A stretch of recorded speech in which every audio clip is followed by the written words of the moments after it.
Why are you here? I think it's not your first time here with us. You are originally from India, but you work in US since 20 years. And why are you here in Bali?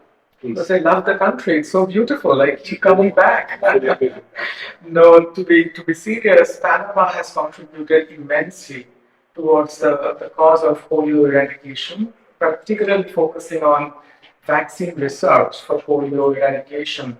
And this visit is also to celebrate one of the studies that was immensely successful again to generate data in time to inform eradication policies. So Panama was one of the countries where a novel vaccine was studied in human clinical studies.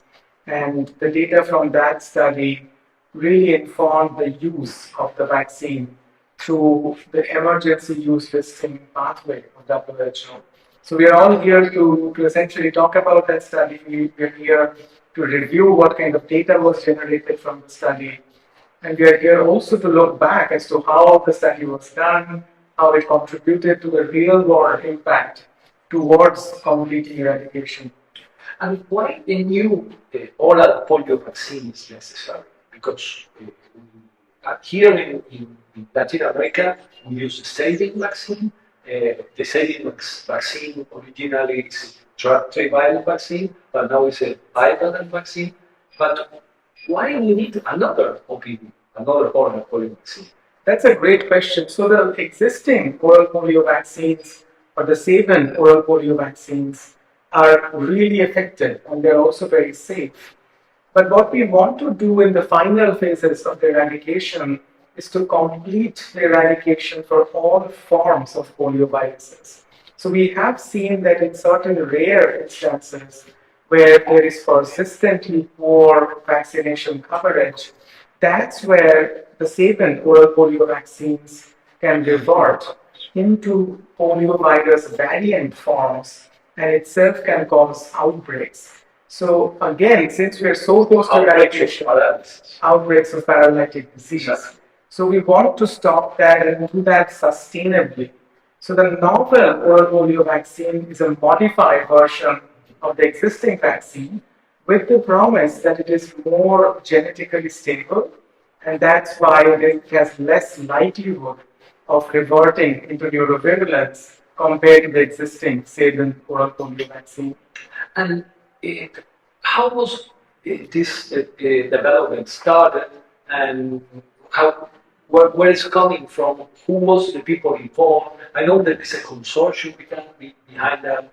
Could you explain a little bit more about that? Sure. Well, you are one of the integral members of the partnership. FIDEC is one of the core members of the global partnership that helped develop this vaccine. But to your point, it started probably back in 2011, 2012, when the idea about a new oral polio vaccine was being discussed at the Gates Foundation, working with several scientists and researchers. And then a scientific consortium was essentially formed, which included groups like University of California, San Francisco, the NIBSC at UK, the US CDC, the US FDA, and some other partners as well. And that's how essentially the preclinical constructs of the potential options of novel oral polio vaccine with enhanced genetic stability, that work was done through the consortium. And then after a few years, we got into the clinical development of the vaccine, and that's where FIDEC came in, and also University of Antwerp, groups like PATH, and again USCDC, and several other partners. They all came together to develop clinically now the vaccine. So essentially from the preclinical work that was very successful, we moved into clinical studies, and several studies were done by the University of Antwerp in Belgium, done by FIDEC in Panama, and really those clinical studies form the basis of the clinical data and the evidence base around the vaccine's safety, immunogenicity, and genetic stability. And coming to the people that was involved here in Panama, because FIDEC was working with Hospital de Niño, the vaccine, with vax trials. All this group was doing a phase 2 study, and this phase 2 study was which for purpose?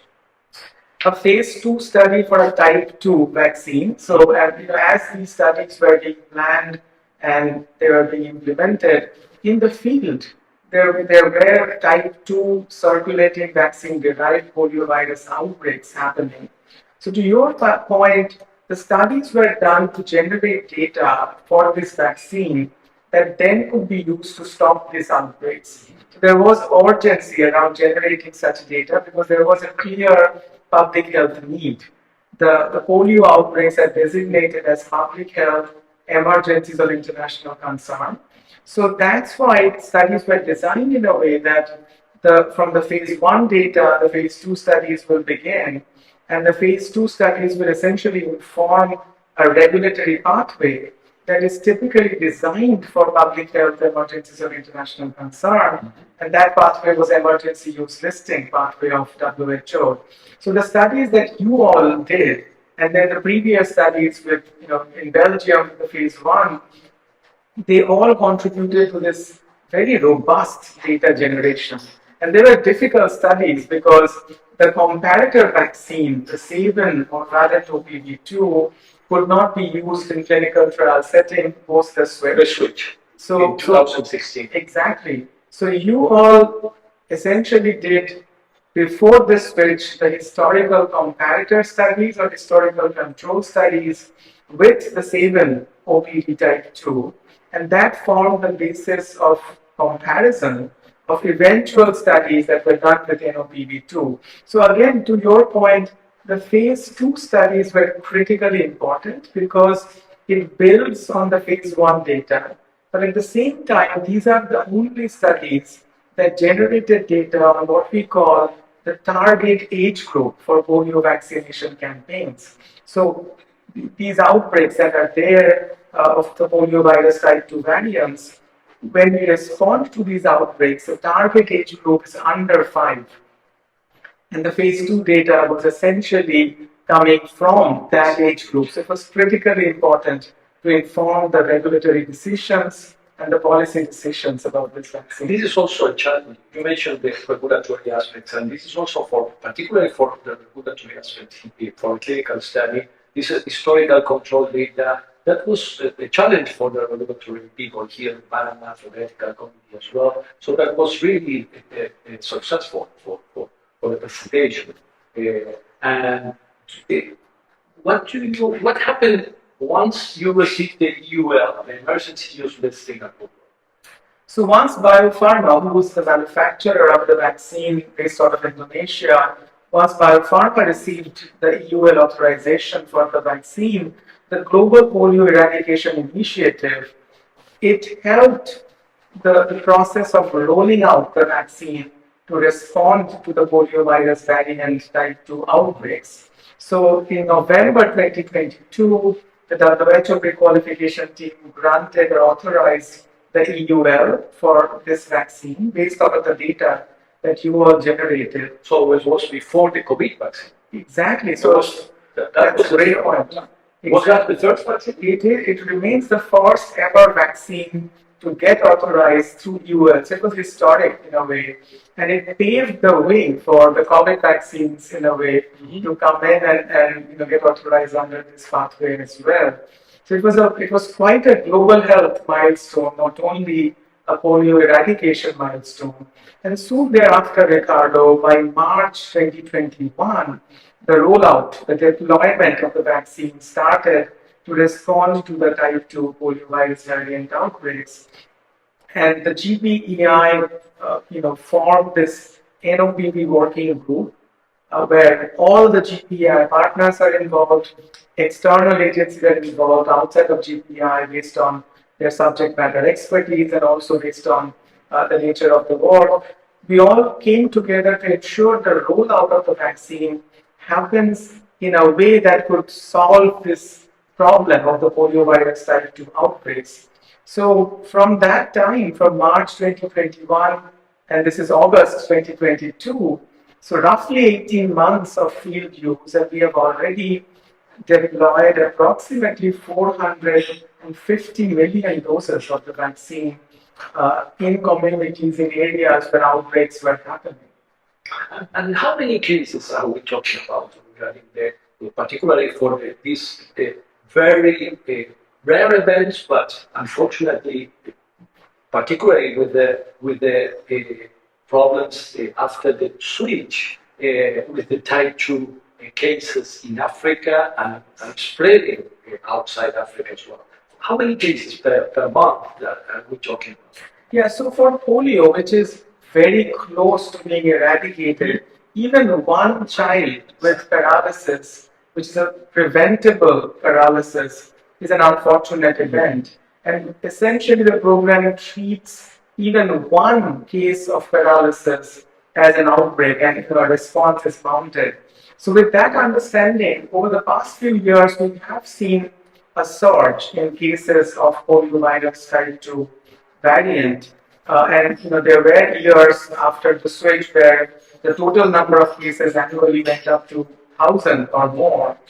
But this year, as you and I speak today, it's under 200. So it's roughly 170 or so in different countries. But again, as I said, even one child with paralysis with this virus is unacceptable.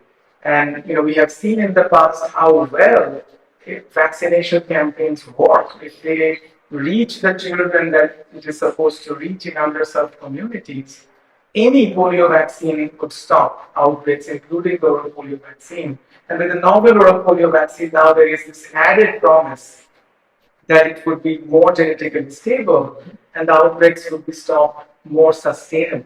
And with the challenge facing the situation in UK and now the situation in New York, this vaccine will be used in this situation as well. So that still remains to be seen. We are still observing the global authorities, the country authorities are evaluating the situation in the UK, in the US, and primarily what is being done is enhancement of surveillance, preparedness for strengthening routine immunization, and we'll have to see if really an OPV2 will have to be used. But certainly, across the many options that the program has, from inactivated polio vaccine or IPV to the Saban oral polio vaccine and now to the novel OPV2, it's certainly one of the options that could be considered. In the meantime, IPV vaccine and BOPV, there are two vaccines that are in the problem.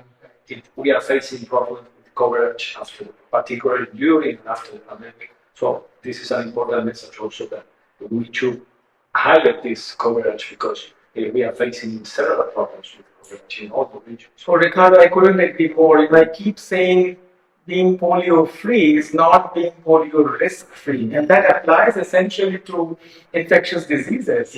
They are applied right away, and when immunization coverage goes down, it could be for various reasons, and pandemic is one of the more recent and kind of starting example. But with immunization coverage going down, there's always vulnerability, there's always a risk of infectious diseases that might have been eliminated could come back, and that's the essence of the need of eradication. Because with eradication, you wipe out the virus from everywhere in the world, and so the vulnerability goes away. But until that time, there is always a risk, and particularly higher risk if the coverage is going down. Well, Ananda, thank you for your time. Thank you for coming here to us here for FIDEC and people here in Panama. Also, thank you for the delegation for the support. Thank you. Thanks to you, thanks to FIDEC and all the partners who have come together for this global cause to eradicate polio. So I hope the work that you all have done will contribute to the final phases of eradication. Thank you. Thank you.